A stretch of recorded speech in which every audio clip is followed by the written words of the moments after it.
एक सहाबी रसूल है जिनका नाम हजरत इब्ने कैस है। इब्ने कैस खेत में काम करने वाले सहाबी हैं। दिन में खेत में काम करने के लिए गए, रात मगरिब के बाद वो घर वापस आए। मगरिब हो जाने के बाद वापस आए, इफ्तार का वक्त हो चुका था, सब लोग इफ्तार कर चुके थे।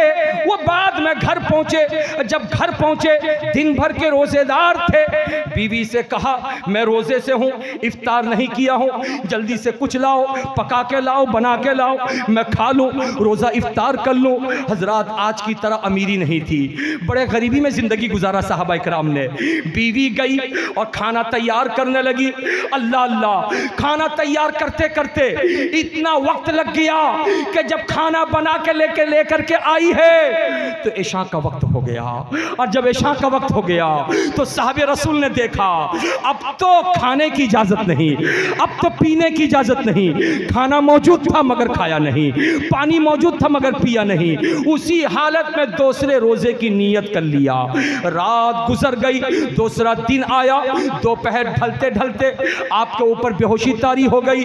रसूलुल्लाह सल्लल्लाहु अलैहि वसल्लम के सहाबा सरकार की बारगाह में मौजूद हैं। सरकार ने पूछा था सहाबा से, मेरे सहाबा इब्ने कैस नजर नहीं आ रहे हैं। सहाबा ने अर्ज किया या रसूल अल्लाह वो अपने घर पे हैं। जब लोग गए उनको बुलाने के लिए तो बेहोशी के आलम में थे।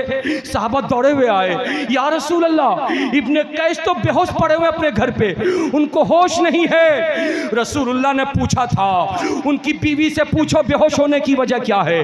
बीवी ने बताया था कि पूरा दिन रोजे से रहे, इफ्तार करने के लिए मुझसे का इंतजाम करो। मैं इंतजाम करके लाते लाते इशा का वक्त हो गया, अब खाए नहीं पिए नहीं, फिर से रोजे की नियत कर लिए। जैसे सुना मेरे रसूल ने रोने लगे, आंखों से आंसुओं के कतरात बह गए।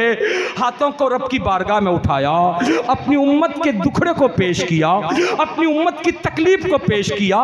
रसूलुल्लाह से मोहब्बत करते हो आप। आज देवबंदी वहाबी कहते हैं रसूलुल्लाह से इतनी मोहब्बत क्यों करते हो, तो उनको जवाब देना जिस नबी ने हमारे लिए रो रो के दुआ किया है उस नबी से मोहब्बत न करे तो किससे करे।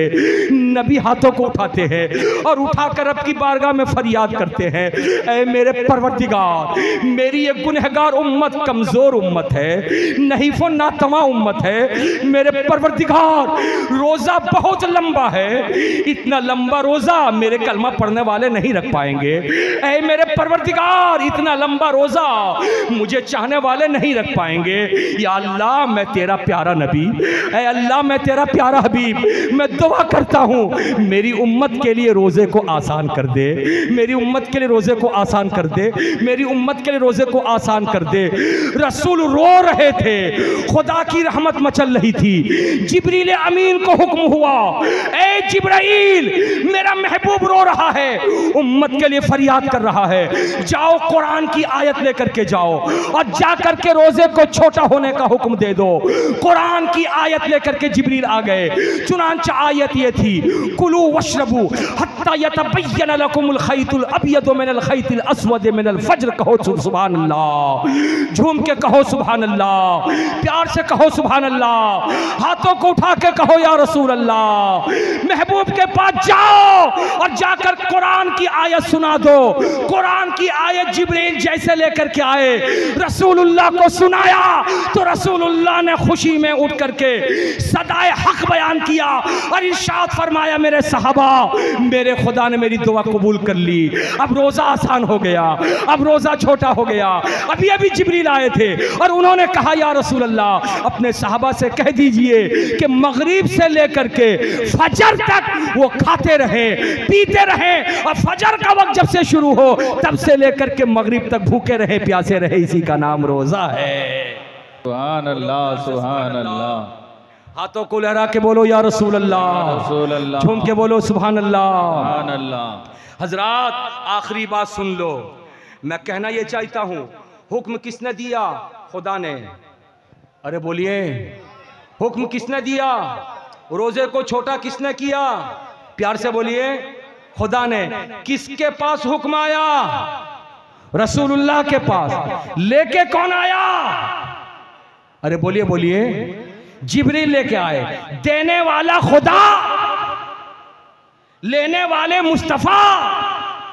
लाने वाले जिब्राइल, मगर बीच में जरिया कौन बना? हजरत इब्ने कैस। अरे बोलिए ना, जो एक सहाबी रसूल हैं, जरिया वो बने, वजह वो बने। उनके ऊपर बेहोशी तारी ना होती तो रोजा आसान ना होता, उनके ऊपर गशी तारी ना होती तो रोजा आसान ना होता। देने वाला खुदा, लेने वाले मुस्तफा, लाने वाले जिब्राइल। आज वहाबी देवबंदी कहता है कि जो कुछ है बस अल्लाह, गौसे आजम की जरूरत नहीं, गरीब नवाज की जरूरत नहीं, मखदूम समनानी की जरूरत नहीं।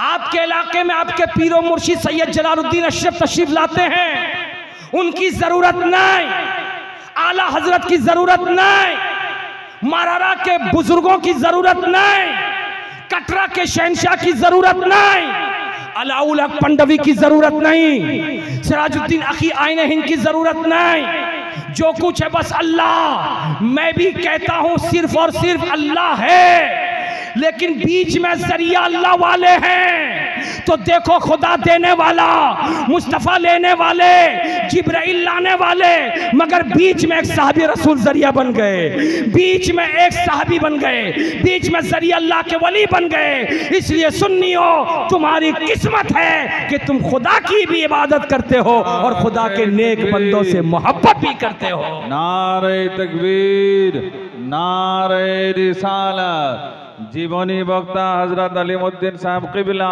शेर सरकार आला हजरत के सुन लीजिए, उसके बाद जीवनी वक्ता तशरीफ ला चुके हैं, उनका खिताब होगा।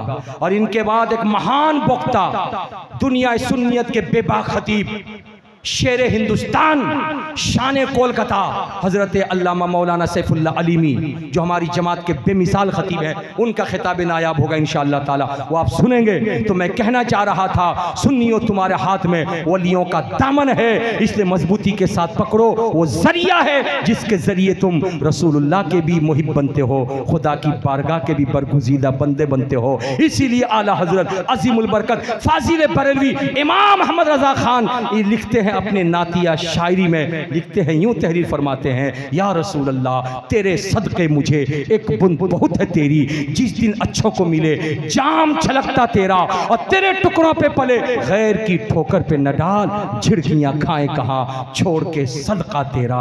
बहुत ऐसे हैं जो मालो जर रखते हैं और बहुत ऐसे हैं जो बाजुओं पर रखते हैं, मगर या रसूल अल्लाह हम तो फकत तेरी करीमी पे नजर रखते हैं।